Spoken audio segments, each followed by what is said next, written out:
Барлықтарыңызға сәлем. Бүгінгі видеода біз TeacherShare деген бір платформаға шолу жасайтын боламыз.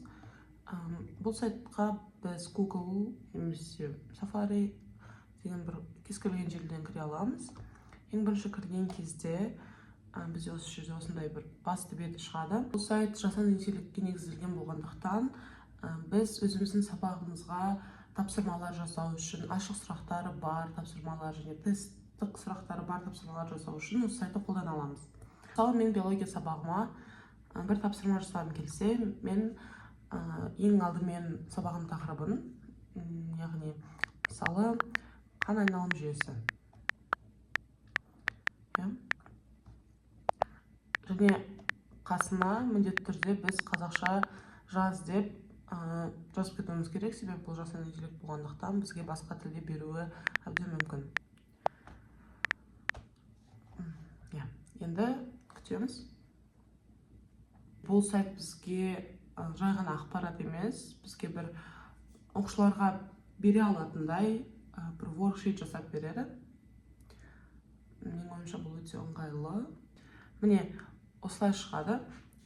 Яғни төбесінде аты жөні, күні бір, және де мәтіні де суреті де бар екен. Негізгі ұғымдар, міне тесттік сұрақтар да бар. Оған қоса бізде мына жерде кестеде жасап берген екен, және ашық сұрақтар жазып қойған. Оған қоса соңынан рефлексияны жазған екен. Осы сайт арқылы сіз осындай бір worksheеттер жасай аласыздар. Бұл бізде бірінші сайт болды. Екінші сайт бізде EdCav деп аталады. Бұл да жасанды интеллектке негізделген сайт болып табылады. Ең алдымен сіз тіркеліп алып, кейін осындай бір басты бет шығады. Осы жерде көріп тұрғаныңыздай біз чат-ботпен сөйлесе алады екенбіз, квиз жасай аламыз, және YouTube-дағы видеоны алып, ол бізге квиз жасап береді екен. Және де флеш-картс бар екен. Оған қоса біз осы жерде де презентация жасай аламыз, және сабақтың план жасаймыз.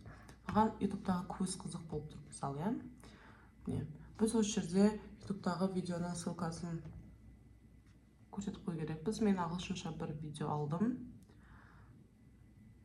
Міне, осы жерде бізде сұрақтардың типін және сұрақтардың санын сұрайды. Мысалы, multiple choice, short answer or mixed таңдасақ, және бір 5 сұрақтай жетіп қалар. Сөйтіп, қазір бізге бұл сайт шығарып береді. Видеодағы тайм-кодпен бірге, және бұл түсіндірмемен бірге жазып береді екен. Өте ыңғайлы деп ойлаймын. Келесі функциясы, біз сабаққа жоспар жазып көрсек, жай ғана сабақтың тақырыбын жазсақ, бізде шығарып береді екен. Жазып көрейік, ағылшынша шығарып жатыр. Вокабулярын да, сұрақтарын да, жалпы барлық керекті заттарымен активитиға дейін жазып беріпті. Рефлексияға және үй жұмысына дейін жазып беріпті. Келесі маған қызық болып тұрғаны бұл флеш-картс. Жасап көрсек, тағы да сол тақырыпқа байланысты. Бізге карточкалар санын таңдасақ болады. Бізге бірінші бетінде бір терминнің атын, сосын екінші жағында оның не екенін, және оның түсіндірмесін жазып кетеді. Емтиханға тез дайындалуға, немесе тақырыпты жай ғана түсіну үшін өте ыңғайлы деп ойлаймын. Күшті. Негізі осы сайттың тағы да басқа бір мүмкіндіктері бар.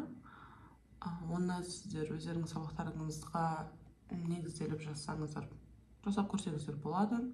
Негізі осы видеода мен осы екі сайт жайлы айтқым келген. Осы видеоны соңына дейін қарағандарыңыз үшін рахмет. Сау болыңыздар, сіздермен болған, сіздеріңізді сәл